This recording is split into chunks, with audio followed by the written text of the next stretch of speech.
So if I can find one that's going to grow all by itself and doesn't need me to baby it. Welcome to TNT Homesteading. Join us as we continue to expand our off-grid life here on our 10 acres in eastern Oklahoma.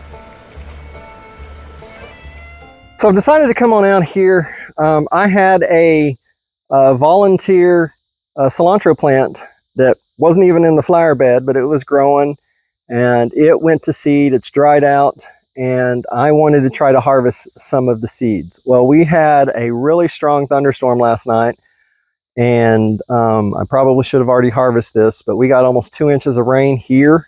Some neighbors down the road where we get our milk, he's pretty sure he's got more than that, and it just came just strong, heavy downpours. It washed out a lot of his gravel in this driveway. You can sort of see here that a lot of the seed fell down into the dirt, and I'm not going to try to recover that. I did get a lot of it in this bag, and I just shoved it in there, giving it a shake. You can actually see the seeds falling on the inside. Now, we don't need a ton of cilantro, so I'm not worried about all of that, though what grows there may be more than enough next year.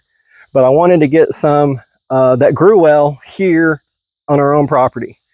That's one of the things I keep hearing over and over and over again. For best harvest where you live, save the seeds for what grows well where you live.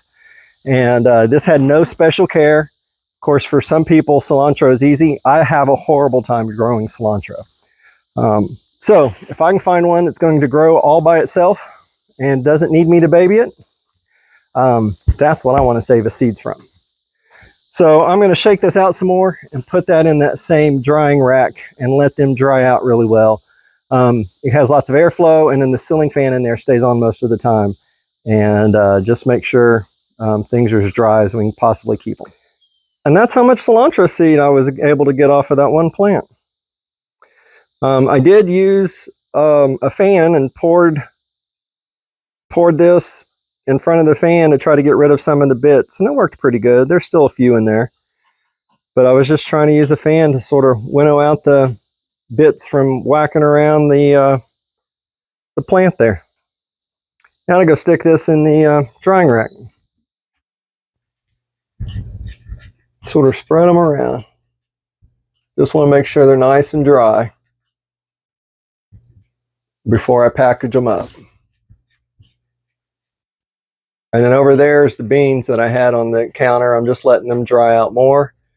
I almost harvested some more, but they weren't quite ready. And then I've got some elderflower over there. I was messing around with that for the first time. Done elderberries, but nothing with elderflowers. That's, I think, going to be it, at least for this video. I don't know what I'm going to do today. It is so humid and hot. Well, I say it's hot. It's only 83, but the humidity is murder. Yeah, the thermometer says it feels like 93, which if there was a breeze, that would help. But there's not yet. Anyway, I don't know what I'm going to do. So I'm going to sit down for a few minutes and figure that out. Anyway, y'all, thanks for watching. God bless. We'll see you on the next video. Bye.